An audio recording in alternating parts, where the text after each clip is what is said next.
Hola jóvenes, me presento, mi nombre es David Palma, soy ingeniero eléctrico y traigo una serie de videos tutoriales para la asignatura de electricidad y máquinas eléctricas. Vamos a tratar la unidad número 2, circuitos y máquinas eléctricas en corriente alterna monofásica. Pero primero vamos a recordar por qué se utiliza corriente alterna. Acá tengo una imagen de un sistema eléctrico de potencia, que es un conjunto de instalaciones que busca generar, transportar y distribuir energía eléctrica. La generación va a estar compuesta por la matriz energética, ¿cierto?, de un país, que puede estar conformada por centrales fotovoltaicas, hidroeléctricas, eólicas, térmicas. Entre todas deben cumplir el objetivo de generar la energía en las cantidades requeridas por los centros de consumo. A este nivel, ¿cierto?, no se puede almacenar la energía, por tanto debe ser producida a medida que se consume.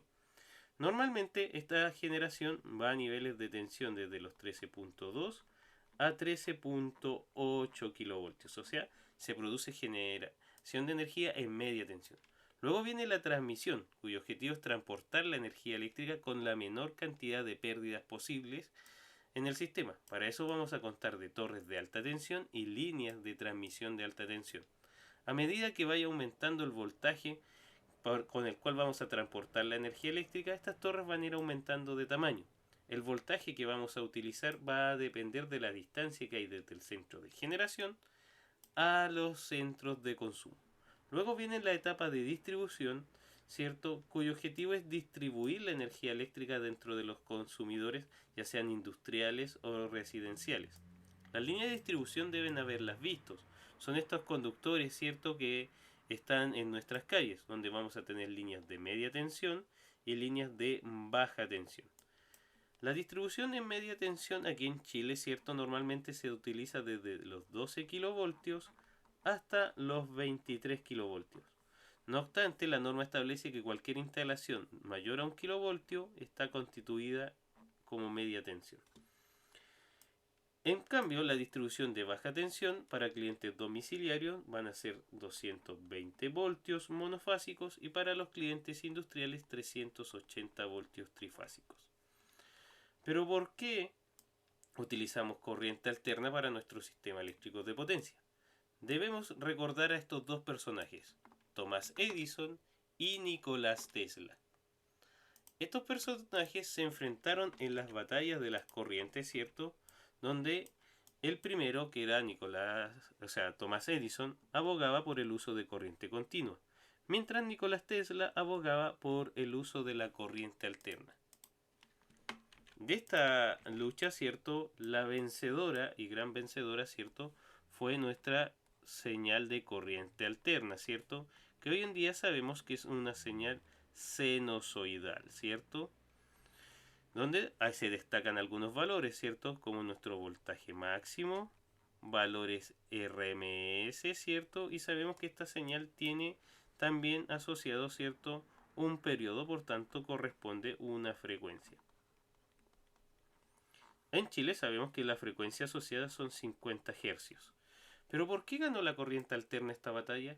Esto se debe al uso del transformador eléctrico. Esta máquina de corriente alterna, ¿sí?, funciona solamente con corriente alterna. Es la encargada de cambiar los niveles de voltaje dentro de nuestras instalaciones. No solo de un sistema eléctrico de potencia, sino de cualquier instalación donde requiero niveles de tensión diferentes. En ese contexto, jóvenes, debido al uso de esta máquina que solamente opera en corriente alterna, es que nuestro sistema eléctrico de potencia adoptó esta forma o uso de energía eléctrica. ¿En qué consiste un transformador eléctrico? Un transformador eléctrico está constituido por un circuito magnético que lleva dos bobinas de vanado primario, de vanado secundario, sobre un núcleo magnético. Los transformadores eléctricos funcionan gracias a la ley de Faraday,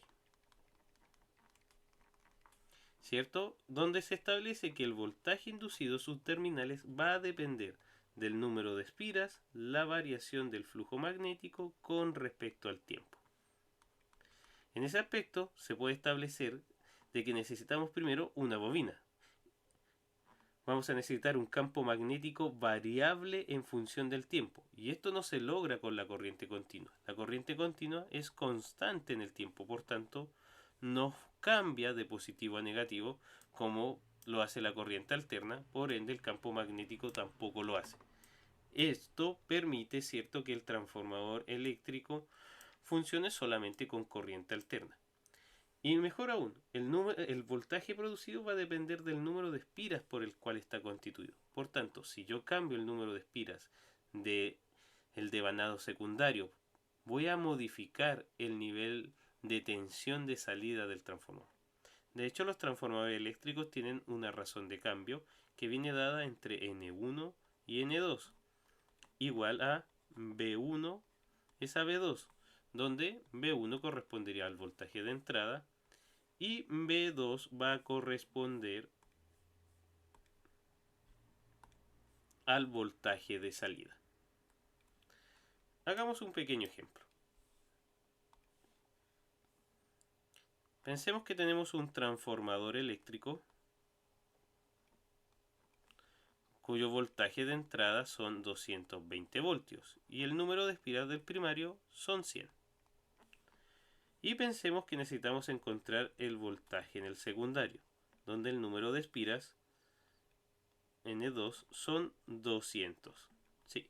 Por tanto, si acá alguien me va a decir, aumentó la espira al doble, el voltaje de salida va a aumentar al doble. Y la respuesta es correcta, ¿cierto? Vamos a tener 440 voltios. Porque esto responde a una regla de 3 simple. Ahora, debemos responder, ¿por qué necesitábamos elevar los niveles de tensión para poder transportar la energía eléctrica? Bueno, volvamos de nuevo, ¿cierto?, a la confrontación que tenían estos personajes, ¿cierto? Thomas Edison y Nicolás Tesla. Vamos a revisarlo. Ya. Pensemos que tenemos que alimentar, ¿cierto?, una ciudad, por ejemplo, a través de un sistema de generación. Vamos a pensar que esta carga en nuestra ciudad y que esta ciudad consume una potencia de 120 kilowatts. Tenemos nuestra fuente de generación, ¿cierto?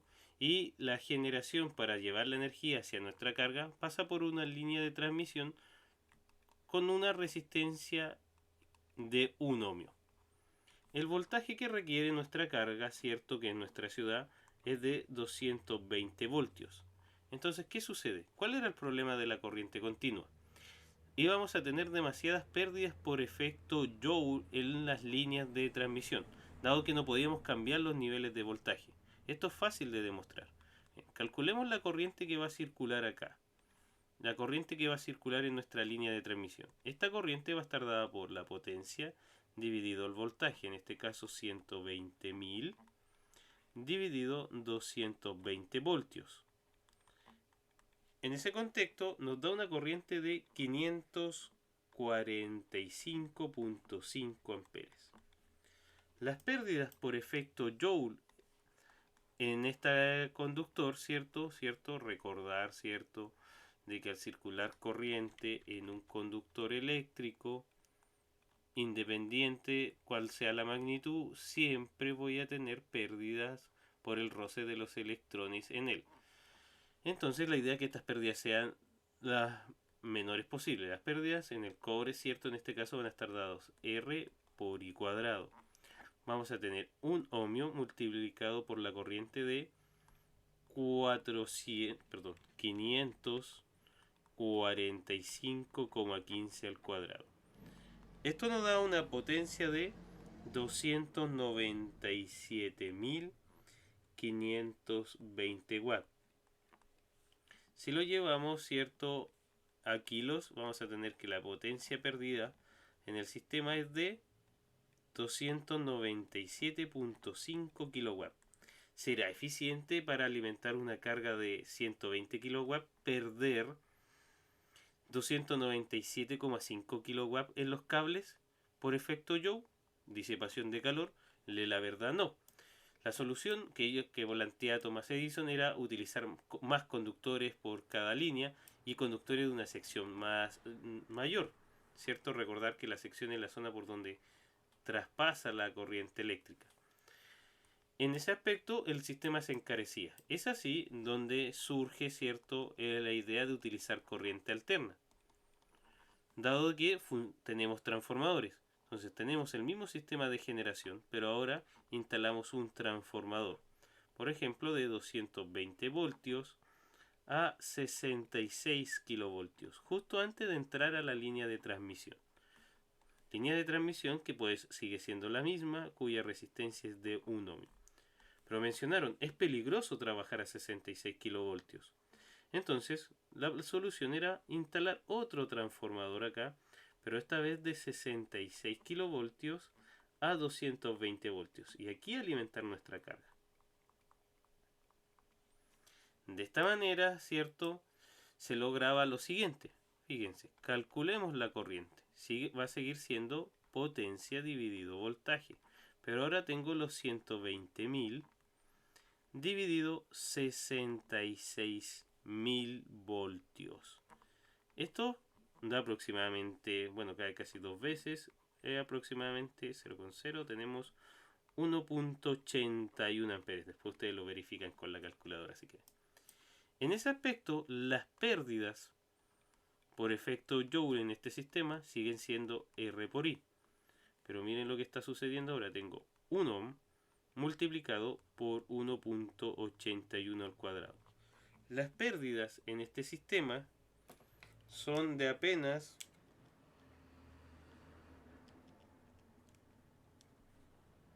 3.2 watts. Entonces el sistema es mucho más eficiente.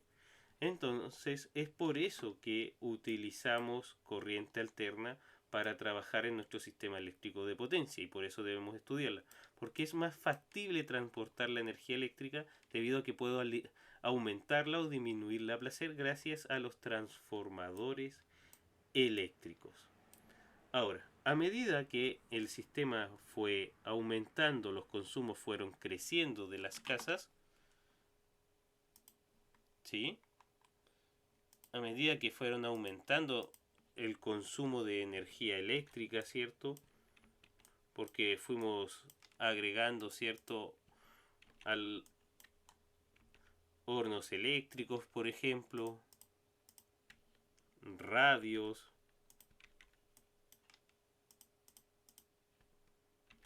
refrigeradores, televisores, muchos televisores, ¿cierto? El sistema de corriente alterna empezó a tener problemas. Además que la industria cada vez empezó a emplear muchos más motores de inducción y también motores de inducción de aún mayor tamaño. Por tanto, alimentar el sistema con una fuente de energía, a pesar de tener transformadores eléctricos, se volvió inviable. Es por eso de que en los sistemas eléctricos en la actualidad tenemos sistemas monofásicos con una sola fuente de poder, y también tenemos sistemas trifásicos, los cuales van a alimentar, ¿cierto?, con poder eléctrico las cargas, pero ahora alimentados desde 3 fuentes de energía. Si seguimos con el ejemplo anterior, ahora podríamos tener 40 kilowatts por fase. Seguimos alimentando a las cargas con la misma potencia, pero ahora cada conductor eléctrico está llevando una cantidad de energía menor. Eso va a provocar que la corriente eléctrica también disminuya. 40.000 dividido el voltaje. Pensemos directamente en los 66 kilovoltios. Vamos a tener que ahora la corriente del sistema disminuye aún más, a 0.6 amperes. Pero este tema que corresponde, ¿cierto?, a la generación de energía eléctrica, tanto en redes trifásicas como monofásicas, ¿cierto?, es un tema que trataremos en un próximo video, donde también hablaremos sobre máquinas y generador sincrónico, que es el encargado de suministrar la mayor parte del poder eléctrico, ¿cierto?, a nuestras instalaciones. Espero que les haya gustado este video. Soy David Palma, ¿cierto? Y me despido por el día de hoy.